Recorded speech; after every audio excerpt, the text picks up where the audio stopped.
A gente começa essa hora já, Rivaroli, lançando polêmica no ar aí sobre a questão das redes sociais. Nós já registramos na primeira hora do jornal, para quem acompanhava aqui em Curitiba, que a percepção é de que algumas plataformas de redes sociais realmente perderam força, né? Você mencionou a percepção do Instagram, né, Riva? Regra.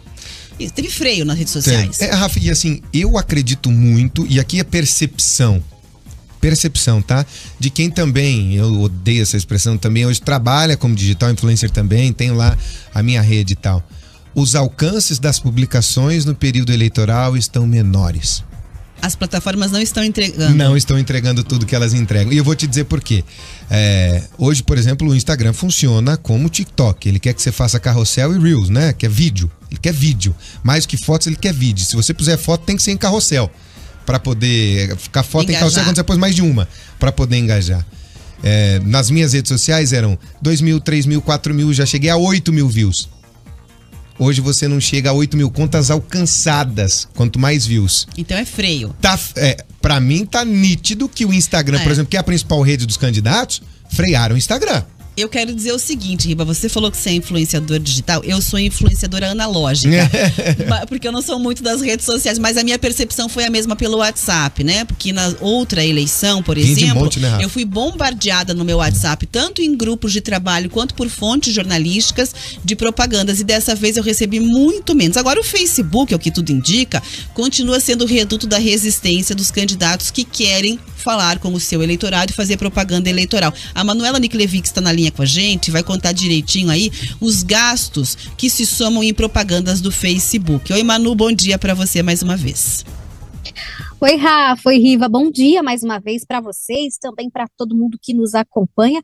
Pois é, vocês tiveram essa sensação aí, mas é que as plataformas das redes sociais também estão muito mais em cima, viu?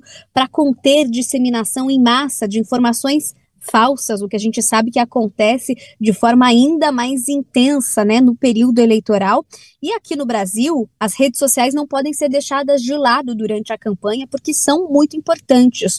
De acordo com uma pesquisa que foi realizada na última eleição geral, que aconteceu lá em 2018, cerca de 32% dos eleitores falaram que se informavam, né, de notícias sobre a corrida eleitoral, sobre os seus candidatos, justamente através das redes sociais. É por isso que vem ganhando um papel cada vez mais importante nas campanhas.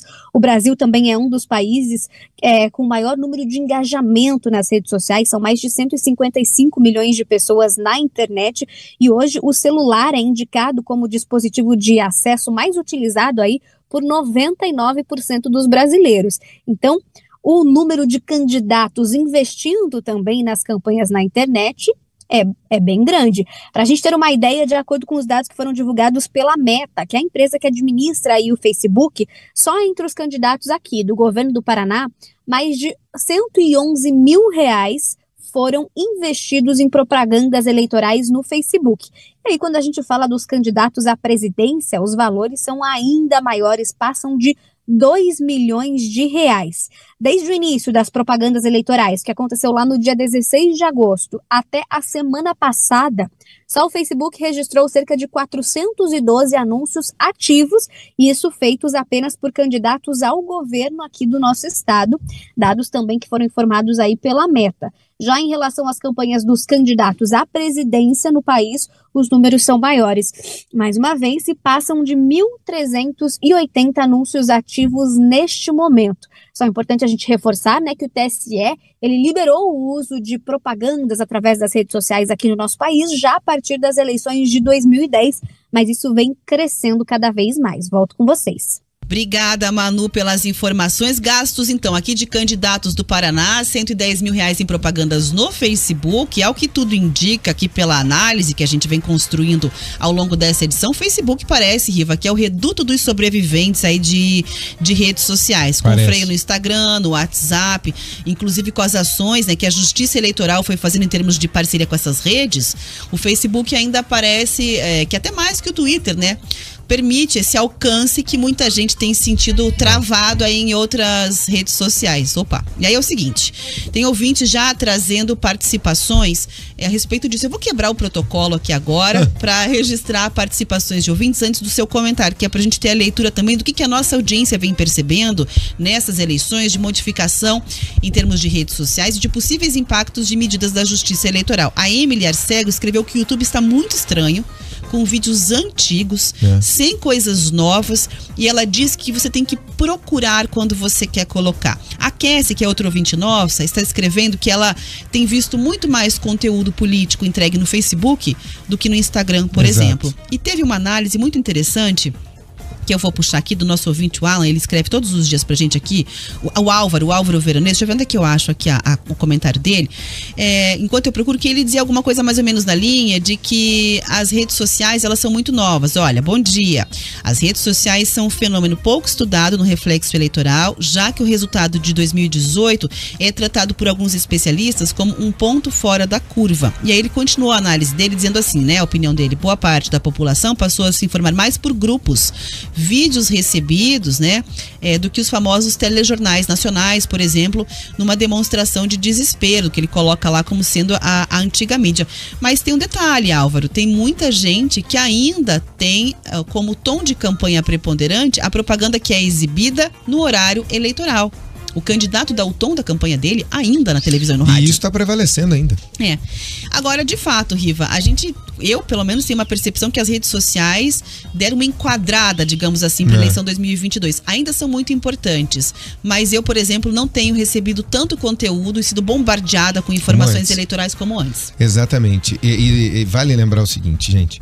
Em 2018, a gente sabia que a eleição ela ia ser muito pesada e tal, e que os candidatos com menos dinheiro iam colocar as suas campanhas muito mais nas redes sociais. E foi isso que aconteceu, Rafa. Foi uma campanha de rede social.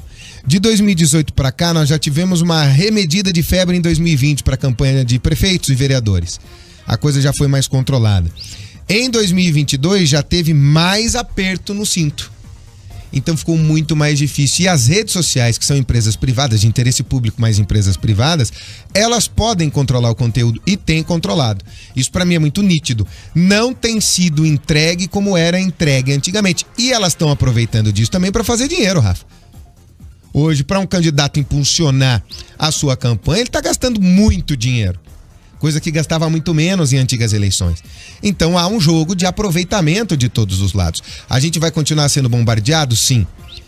Mas o peso das redes sociais, ele já tem o seu espaço determinado. E a partir de agora vai ser assim, o peso da rede social vai ser esse, o peso da TV é esse. Quem souber fazer essa equação bem feita, ganha uma eleição. Usando as redes sociais. Contornando essas amarras todas, por exemplo. Talvez por isso, Riva, a gente acabou de ouvir a repórter Manu Niklevix, os candidatos estejam focando principalmente no Facebook. Talvez seja a rede mais livre mais nesse liberal. Sentido. Agora, a gente tem que lembrar que o Facebook é o mesmo dono do WhatsApp e é o mesmo dono do Instagram. Como a última eleição foi uma eleição mais de Instagram que qualquer coisa, ele segurou. O WhatsApp também, né? O WhatsApp também. Limitou aquela história de grupos com números de pessoas, o encaminhar de mensagens também tem limitações. E aí ele pegou o perfil do Facebook, porque, vamos lá, o Instagram é uma rede mais contemplativa, eu vejo o que tá lá. Eu interajo com as banalidades do dia, as coisas mais simples do dia. O Facebook é onde o camarada deixa a opinião dele. Inclusive, então ele pôs lá, né, a gente teve funcionários que saíram assim, disparando contra o Facebook, querendo dizer que era uma rede que até estimulava essa questão da rivalidade, ou essa questão do debate entre pensamentos diferentes, não entregando aquele conteúdo da sua bolha, digamos assim, né? E privilegiando muitas vezes informações contraditórias e tal. A gente viu, todo mundo acompanhou, né? Assim, os funcionários magoados com o Facebook que saíram fazendo acusações contra a empresa. E agora vale lembrar que o TSE pediu isso também às empresas. Houve reuniões com as empresas, houve alguns pedidos formais para haver mais controle em cima disso. E isso aconteceu, isso é um fato, isso está acontecendo neste momento. Isso está acontecendo. Então acho que a coisa tá mais enquadrada nesse ano. Agora, o que a gente sempre faz o alerta é tome cuidado com fake news, com as mentiradas que tem por aí e tudo mais. E a grande mídia, ou a mídia tradicional, ou alguns chamam de mídia obsoleta, a velha mídia, é na velha mídia que as pessoas confirmam se a informação é verdadeira ou falsa ainda. Sempre vai ser assim, né? Porque ninguém é louco de colocar aqui, por exemplo, uma notícia falsa. Nós seríamos responsabilizados judicialmente por isso, se assim o fizéssemos. E nas redes sociais? Você vai responsabilizar o Zé das Couves? Nem sabe se foi ele que fez. Então fica muito mais difícil, mas a coisa está mais controlada esse ano. Isso é um fato. Isso é inegável. Agora 11 horas e 17 minutos.